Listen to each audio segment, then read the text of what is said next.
Fisherman Danny Kowalski had no idea that what he found after Hurricane Florence would change everything. The discovery 40 feet below the surface would solve a 19-year mystery and expose a truth more terrifying than fiction. Before we dive into this incredible story, I'd love to know, where are you listening from today? Whether you're at home, commuting, or anywhere in between, please share in the comments. It's wonderful connecting with all of you through these stories, and I truly appreciate you being here. October 12th, 1999. Bar Harbor, Maine. The alarm pierced through the pre-dawn darkness at 5:30 a.m. sharp. But 9-year-old Michael Rodriguez was already wide awake, practically vibrating with excitement as he sat up in bed, his eyes bright despite the early hour. "Dad, is it time? Are we really going?" Michael whispered, trying not to wake his mother, Lisa, who was still sleeping peacefully beside them. David Rodriguez, owner of Rodriguez Marine Repairs, chuckled softly as he watched his son's enthusiasm. "Easy there, Captain. The fish have been waiting all night for us." These father-son fishing trips had become their sacred tradition, a chance for David to escape the mounting pressures of his struggling business and simply be a dad. What David didn't know was that someone had been watching their routine for weeks. Someone who knew exactly when they would leave, where they would go, and most importantly, someone who had been planning this moment for months. As they quietly prepared their gear in the kitchen, Lisa appeared in her robe, holding 2 thermoses of hot chocolate. "Promise me you'll be careful out there," she said, kissing David goodbye. "The weather report mentioned afternoon storms. We'll be back before lunch, honey. Promise." David's words would haunt Lisa for the next 19 years. Michael hugged his mother tightly, his small arms barely reaching around her waist. "I'm gonna catch the biggest fish ever, Mom. Dad says there are giants out there just waiting for the right bait." Lisa ruffled his dark hair. "I'm sure you will, sweetheart. Just listen to your father and wear your life jacket. Always do." Michael grinned, patting the bright orange life jacket slung over his shoulder. But here's what makes this story truly chilling. As their pickup truck disappeared into the morning mist, another vehicle had already been following them since they left their driveway. And at the marina, someone was waiting. At Bar Harbor Marina, the Ocean Dreams, David's pride and joy, a 28-foot fishing boat he'd restored himself, waited patiently at the dock. David had spent countless hours perfecting every detail of that boat. The engine purring like a contented cat, navigation equipment that was state-of-the-art for 1999, and safety equipment that exceeded Coast Guard requirements. "She's beautiful, isn't she, Michael?" David said as they loaded their gear. "The prettiest boat in the whole harbor," Michael agreed, though his attention was already fixed on the tackle box full of colorful lures. Harbor Master Bill Thompson waved from his office window as they prepared to depart. Later, he would be one of the last people to see them alive. "They look so happy," he would tell reporters. Just a father and son heading out for another adventure. Nothing seemed unusual at all. But unusual was exactly what someone wanted it to appear. Because as the Ocean Dreams pulled away from the dock at 6:47 a.m., another boat had already been waiting in the deeper waters beyond the harbor mouth for over an hour.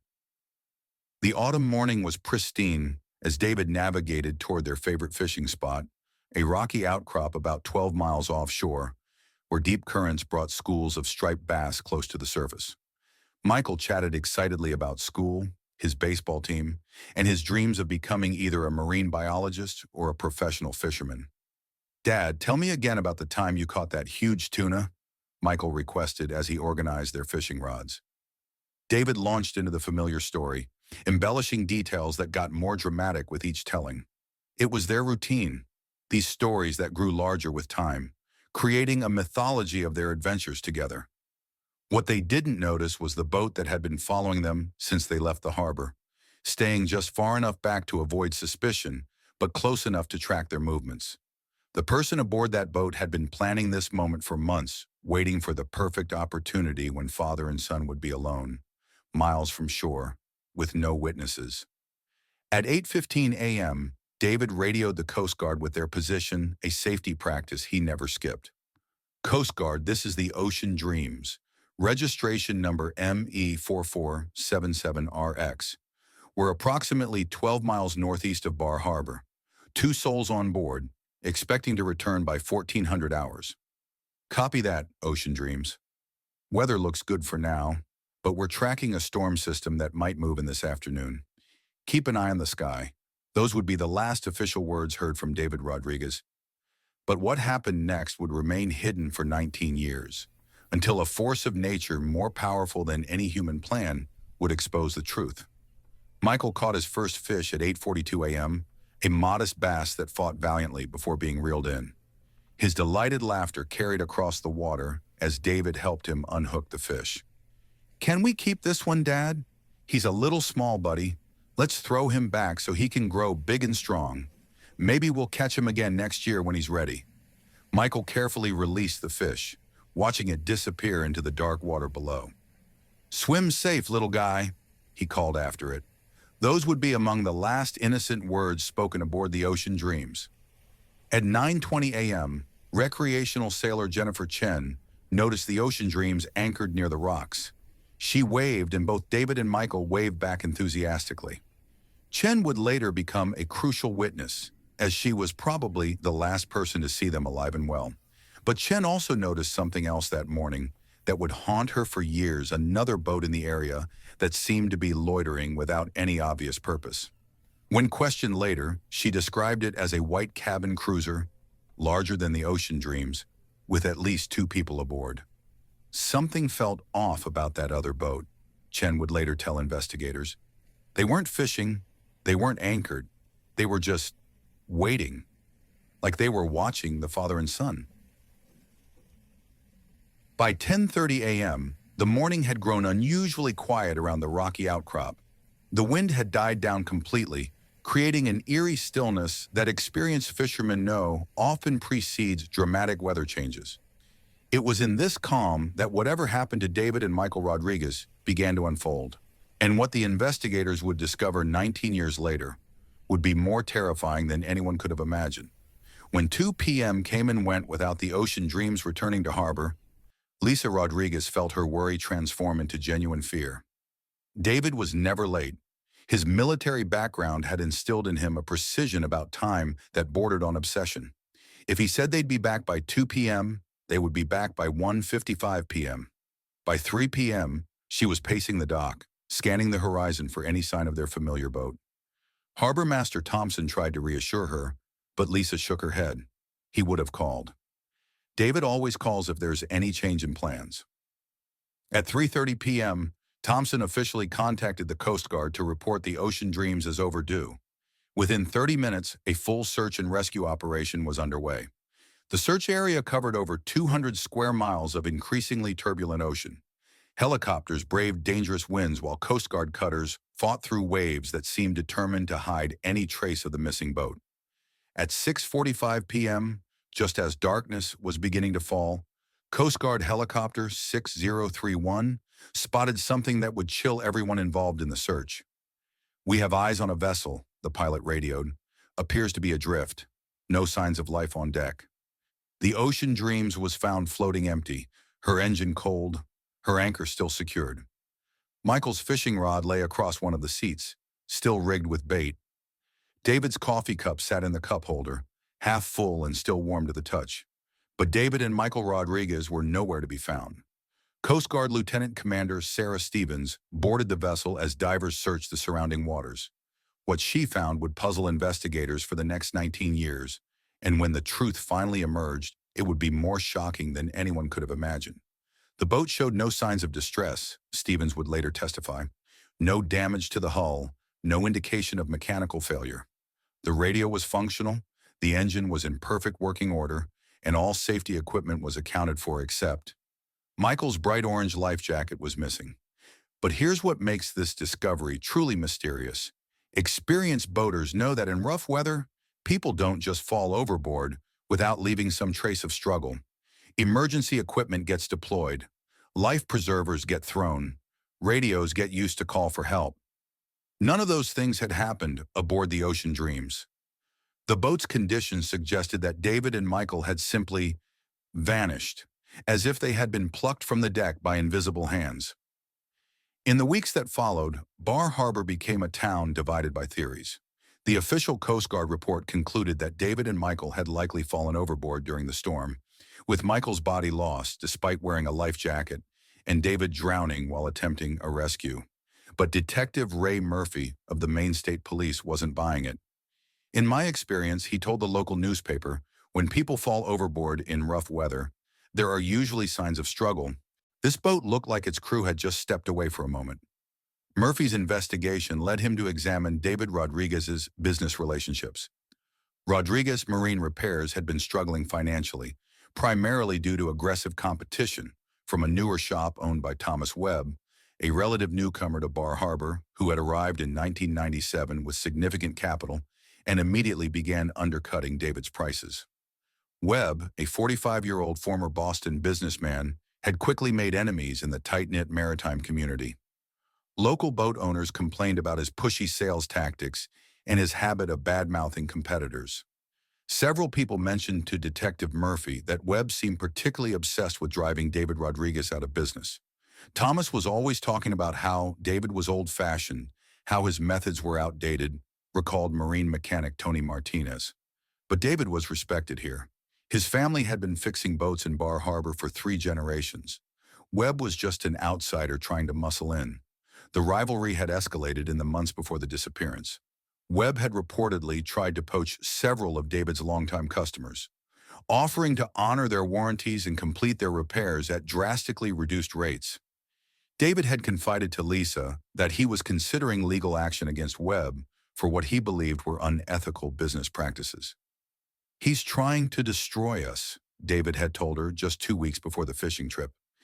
"But I'm not going to let some outsider come in here and ruin what my grandfather built." Detective Murphy requested permission to interview Webb, but the businessman had an alibi that seemed ironclad. On October 12th, Webb claimed he had been in Portland on business, meeting with marine supply vendors. He produced receipts, witness statements, and even hotel registration to support his story. Yet something felt wrong to Murphy. Webb seemed almost too prepared with his alibi, as if he had been expecting to be questioned. But without evidence, suspicion remained just that, suspicion. What Detective Murphy didn't know was that Webb's carefully constructed story was about to be exposed by a force more powerful than any human investigation, Mother Nature herself. The years that followed were devastating for the Rodriguez family. Lisa struggled to maintain both the family home and David's business while dealing with her own overwhelming grief. Michael's empty bedroom became a shrine that she couldn't bear to change, his baseball trophies and model airplanes gathering dust exactly where he'd left them. Thomas Webb's business, meanwhile, thrived. With Rodriguez Marine Repairs struggling under the weight of tragedy and uncertainty, Webb Marine Services became the dominant boat repair facility in Bar Harbor. Webb expanded his operation, bought a larger building, and hired several of David's former employees. Some in the community found Webb's success in the wake of David's disappearance to be distasteful, but business was business. Webb offered good service at competitive prices, and gradually, even former Rodriguez loyalists began taking their boats to Webb's shop. Detective Murphy retired in 2007, but he never stopped thinking about the Rodriguez case. In his private files, he maintained detailed notes about Thomas Webb, tracking the businessman's movements and business dealings over the years. "There are cases that stay with you," Murphy said years later. "Cases where you know there's more to the story, but you can't prove it. The Rodriguez case was like that for me. I always felt like I was missing one crucial piece of the puzzle." By 2010, even the most dedicated amateur investigators had largely moved on to other mysteries.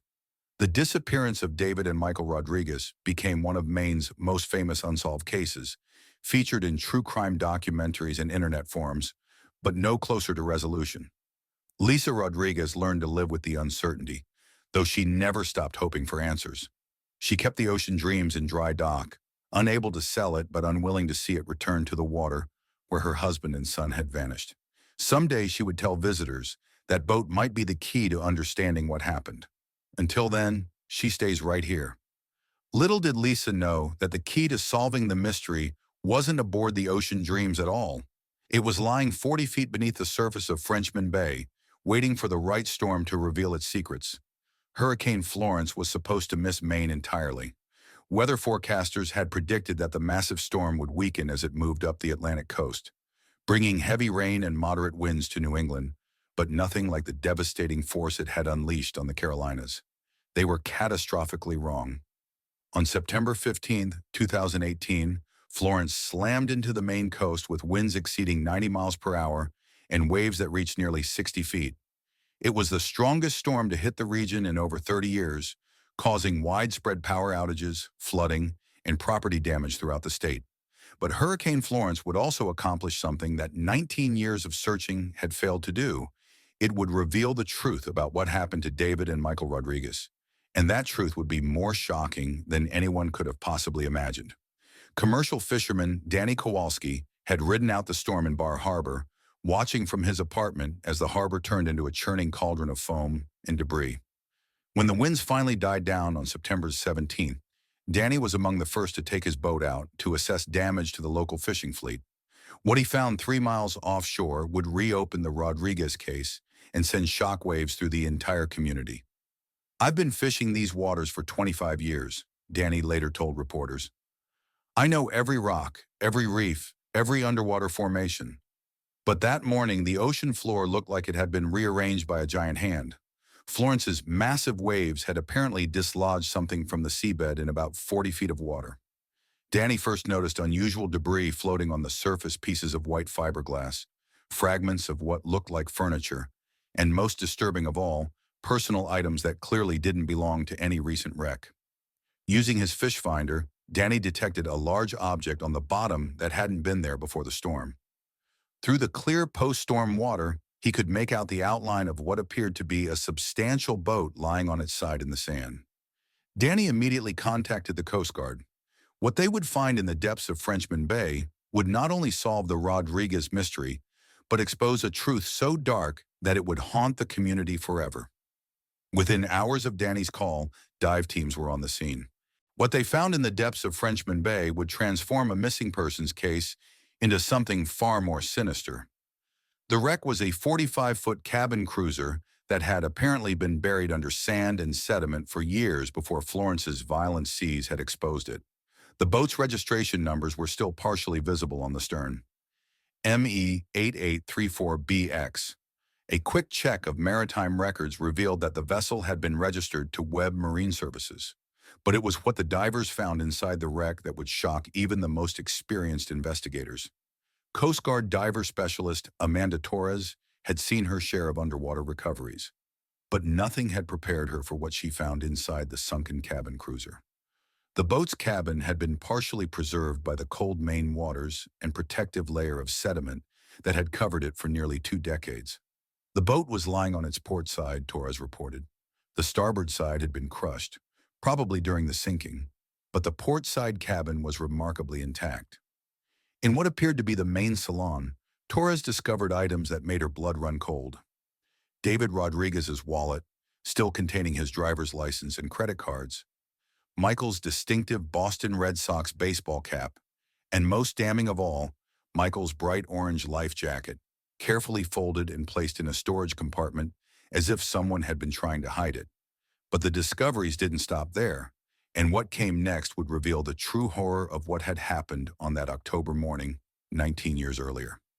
In the boat's forward cabin, forensic divers found what appeared to be restraint materials, zip ties, and duct tape that showed no signs of marine deterioration, suggesting they had been protected inside sealed containers. More disturbing were the traces of blood found on the cabin's sole, blood that DNA testing would later confirm belonged to David Rodriguez. The evidence suggested that this boat had been used to intercept the Ocean Dreams, and that David and Michael Rodriguez had been brought aboard this vessel, probably by force. The discovery sent shockwaves through Bar Harbor. Thomas Webb, when contacted by police, initially claimed he had sold the cabin cruiser years earlier and had no knowledge of its sinking. But when investigators pressed for documentation of the sale, Webb's story began to fall apart faster than a house of cards in a hurricane. He claimed he sold it to a buyer from New Hampshire, Detective Murphy, who had come out of retirement to assist with the case, explained to reporters. But he couldn't produce any paperwork, couldn't remember the buyer's name, and couldn't explain why the sale was never properly recorded with the state. Further investigation revealed that Webb had reported the cabin cruiser stolen just 3 days after the Rodriguez disappearance, but had never filed the report with police, only with his insurance company. The timing was too convenient to be coincidental. FBI Special Agent Karen Mitchell was called in to assist with the investigation. "A man's boat gets stolen the same week his business rival disappears," Agent Mitchell said. "Either Webb was the unluckiest person in Maine, or he was lying." The insurance investigation revealed even more damaging evidence.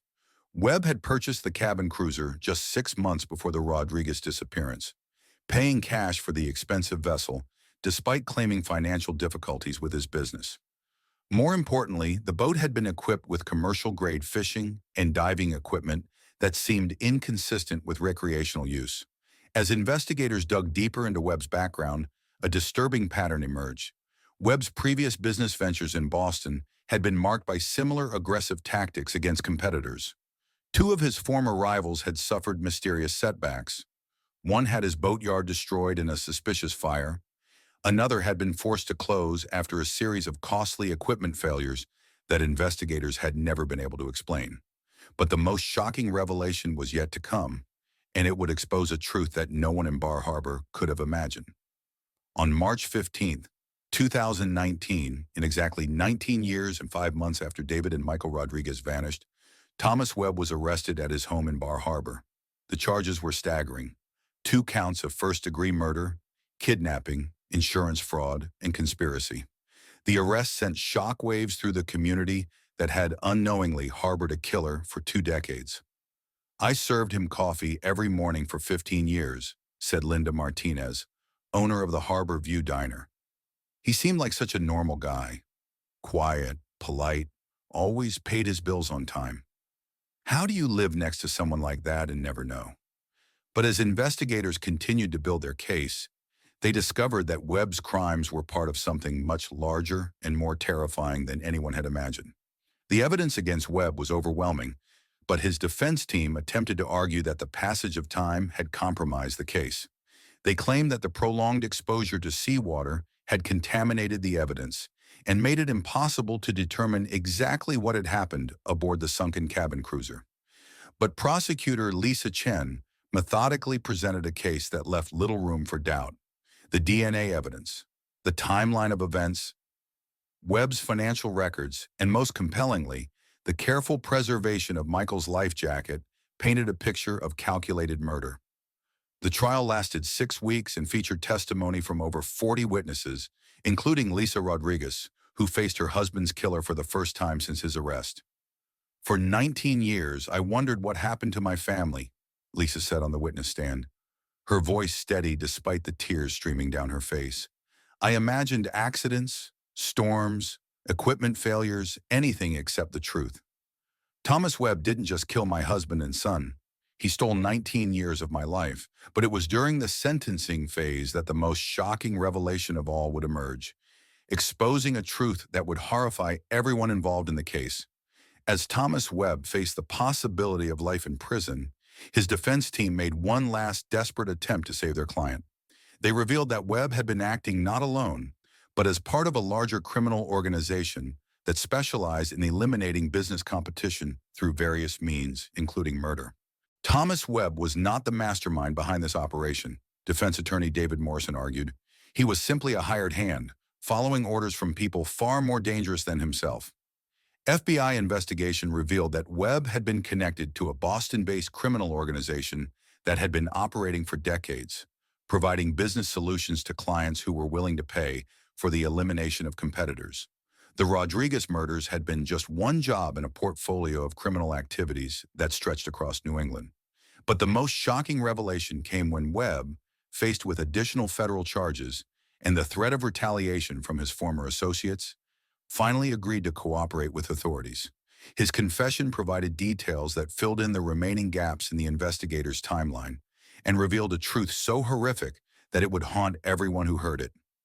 On the morning of October 12, 1999, Webb had indeed followed David and Michael to their fishing spot. Using his larger boat's superior speed and maneuverability, he had forced the Ocean Dreams to stop, claiming he needed help with engine trouble. David, being the kind of person who would never ignore someone in distress on the water, had brought his boat alongside Webb's cabin cruiser. It was then that Webb had revealed his true intentions. He had a gun, Webb finally admitted during his confession. I told David that he needed to come aboard my boat to discuss the future of his business in Bar Harbor. When he refused, I threatened the boy. Michael, terrified and confused, had complied when Webb ordered him to put on his life jacket and climb aboard the cabin cruiser. David had followed, desperate to protect his son, but what Webb revealed next would be the most chilling part of his confession and expose the true horror of what had happened that October morning. I had planned to make it look like an accident, Webb said during his confession. Maybe a boating collision, something that would seem like bad luck. But the boy kept crying, kept asking for his father. I realized that witnesses might remember seeing us together, might ask questions, so Webb made the decision to eliminate both witnesses permanently. He had killed David first, striking him with a boat hook when David tried to protect Michael. The 9-year-old boy had watched his father die before Webb turned on him. I kept the life jacket because I knew it would support the accident story, Webb admitted. If searchers found an empty boat but no life jacket, they might ask too many questions about what really happened. But here's the part that would horrify everyone who heard it. Webb revealed that he hadn't acted alone that morning. His confession exposed the involvement of 2 other men who had been part of the criminal organization. Marcus Thompson, the harbor master who had waved goodbye to David and Michael that morning, and Tony Martinez, the marine mechanic who had provided inside information about David's boat and routine. Thompson had been feeding information to the criminal organization for years, identifying successful business owners who might be targets for elimination. Martinez had been providing technical support, ensuring that victims' boats would be in specific locations at specific times. The 3 men had been working together for over a decade, eliminating business competition throughout coastal New England. David and Michael Rodriguez had simply been their latest victims. After murdering both father and son, Webb had weighted their bodies and dropped them in a deep trench several miles offshore. He had then scuttled his cabin cruiser in Frenchman Bay, confident that the boat and its evidence would remain hidden forever. The ocean dreams had been set adrift to be found by searchers, supporting the theory that David and Michael had fallen overboard during the storm that arrived later that day. The revelation that the harbor master and a respected marine mechanic had been involved in the murders sent additional shockwaves through Bar Harbor. Thompson and Martinez were arrested within hours of Webb's confession, and all 3 men were ultimately sentenced to life in prison without the possibility of parole.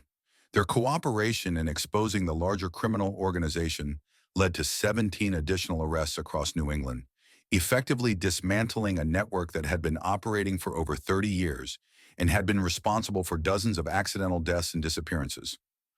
On September 15, 2020, exactly 2 years after Hurricane Florence exposed the truth, Lisa Rodriguez stood on the deck of a Coast Guard cutter as divers made one final search of the deep trench where Webb claimed to have disposed of the bodies. The ocean, which had hidden its secrets for over 2 decades, finally yielded one last gift. David Rodriguez's remains were recovered from the seafloor, still wearing the watch Lisa had given him for their 10th wedding anniversary.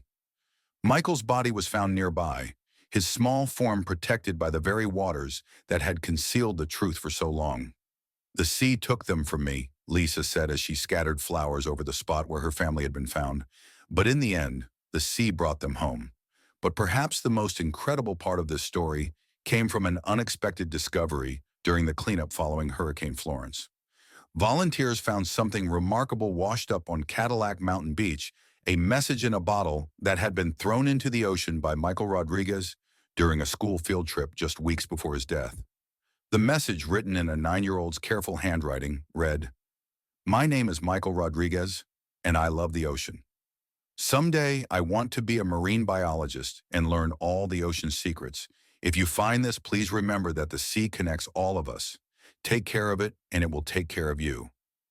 Michael Rodriguez, age 9, Bar Harbor, Maine. The bottle had spent 19 years in the Gulf of Maine, traveling thousands of miles before returning to the very beach where Michael had played as a child. Marine biologists estimated that the bottle had completed multiple journeys around the North Atlantic gyre before Hurricane Florence's unprecedented storm surge had carried it home. The message arrived just days before Webb's arrest, as if Michael himself was reaching across time to ensure that justice would finally be served. Lisa Rodriguez kept the message framed in her living room, next to photos of David and Michael from that last fishing trip.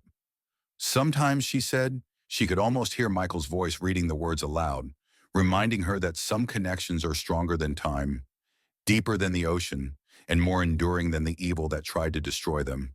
The case prompted changes in how missing persons investigations are conducted, particularly when business rivalries or financial motives might be involved. The Rodriguez Protocol now requires investigators to examine the financial backgrounds and business relationships of missing persons, looking for potential motives that might not be immediately obvious. Bar Harbor established the David and Michael Rodriguez Memorial Fund, which provides college scholarships for local students pursuing careers in marine sciences. The Ocean Dreams was restored and now serves as a floating memorial, taking underprivileged children on educational trips to learn about marine conservation. But the most important lesson from this incredible story is one that Michael Rodriguez wrote in his message 20 years ago: the sea connects all of us, and if we take care of it, it will take care of us. Thomas Webb had thought he could bury his crimes beneath 40 feet of Maine seawater. He had underestimated the power of the ocean to reveal its secrets, the determination of those who seek justice, and the simple fact that some truths are too powerful to remain hidden forever. The truth had taken 19 years to surface, but like Michael's message in a bottle, it had found its way home at last. Hurricane Florence had done more than expose a killer. It had reminded an entire community that justice, like the sea itself, has its own tides and seasons. Sometimes it takes decades for the truth to emerge from the depths, but when it does, it comes with the full force of nature behind it. In the end, the storm that revealed everything had proven that no secret can remain buried forever, no matter how deep, no matter how dark, and no matter how long someone thinks they can hide from the truth. Thank you so much for joining me on this incredible journey into one of the most disturbing cases I've ever covered. If you enjoyed this story, please subscribe for more crime content and let me know in the comments what case you'd like me to investigate next. Until then, stay safe out there.